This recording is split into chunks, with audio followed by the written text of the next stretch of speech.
Hi everyone, and welcome back to the channel. Melbourne has the largest tram network in the world.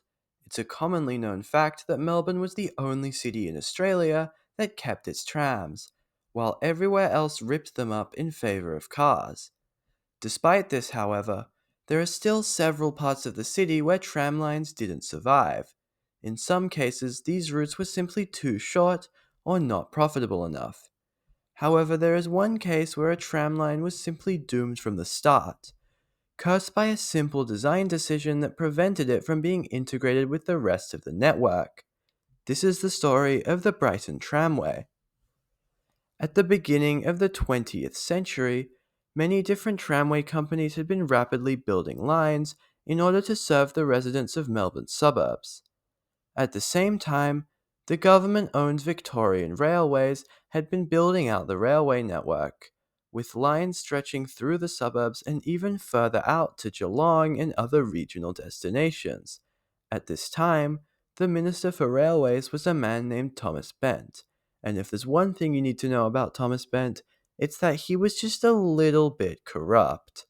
In 1881, he had been part of a scandal where he bribed MPs by promising he would build railway lines through their electorates. Almost everything he built was done for his own benefit. The line between Caulfield and Cheltenham, now part of the Frankston line, was only built because Thomas Bent owned a lot of land down there. The Brighton Tramway was no exception. Thomas himself was a Brighton resident, and the already built Sandringham line didn't run close enough to his own properties. So in 1906, he opened the St Kilda to Brighton Tramway. This was the VR's first attempt at building an electric tram, at a time when most other lines in Melbourne were still operated by cable trams. There was also an additional problem preventing compatibility with the rest of the network. The Brighton line was built to the railway broad gauge of 1600 mm, instead of the 1435 mm gauge used by the rest of Melbourne's trams, meaning most trams couldn't run on these tracks. This would be something which would soon prove to be a big issue. Less than a year after opening, a fire broke out at the depot in Elwood, destroying all of the trams. The VR quickly needed to find a new fleet of trams, ordering 4 Sydney trams from the New South Wales government. The issue was, these vehicles were all made for standard gauge, and so they had to have their wheels adjusted in order to run on the new line. For a while after this, the tramway was finally able to operate as normal, while new trams were built at Newport to replace the borrowed ones from Sydney, and patronage increased as more developments were built. In 1919, the rest of Melbourne's tram companies were merged to form the government-owned Melbourne and Metropolitan Tramways Board, but as the VR was already a government enterprise, they were still allowed to continue operating separately. A consequence of this is that the Brighton line never got a route number, something that the MMTB gave out to their tram routes in order to help distinguish them, a system that survives into the modern day. So we'll never know what the Brighton line could have been referred to as.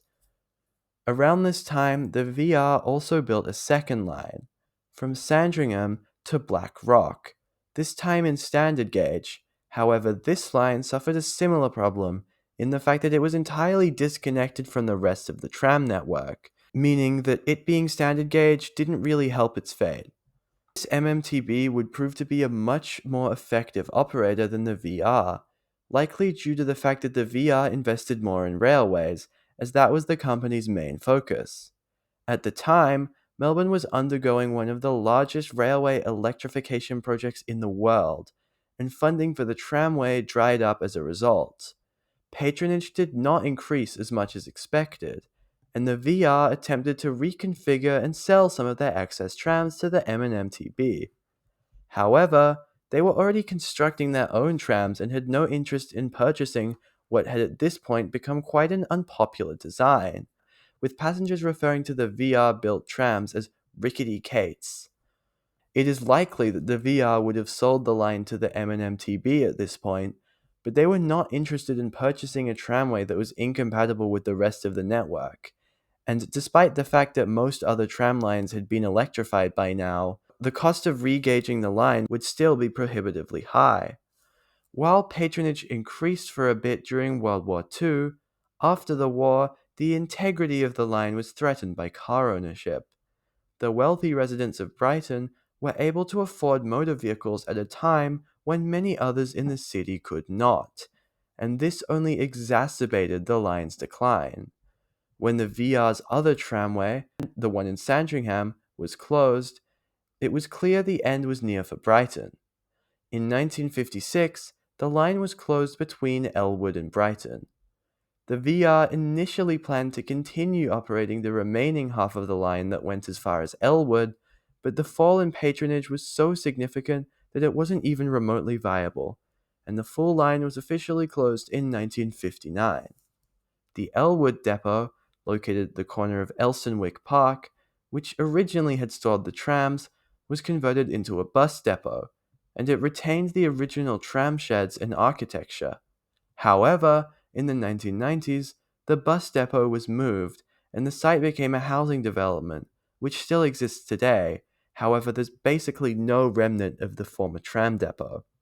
The main street in Elwood, Ormond Road, lost its tram connection that had initially helped develop the area. The historic Brighton Beach bathing boxes are no longer accessible by tram, although Brighton Beach Station is only a short walk away. Two of the trams, VR 54 and 59, were bought at a cheap price by the MMTB and converted to standard gauge, and for the next 20 years continued to run in passenger service on what is now Route 82.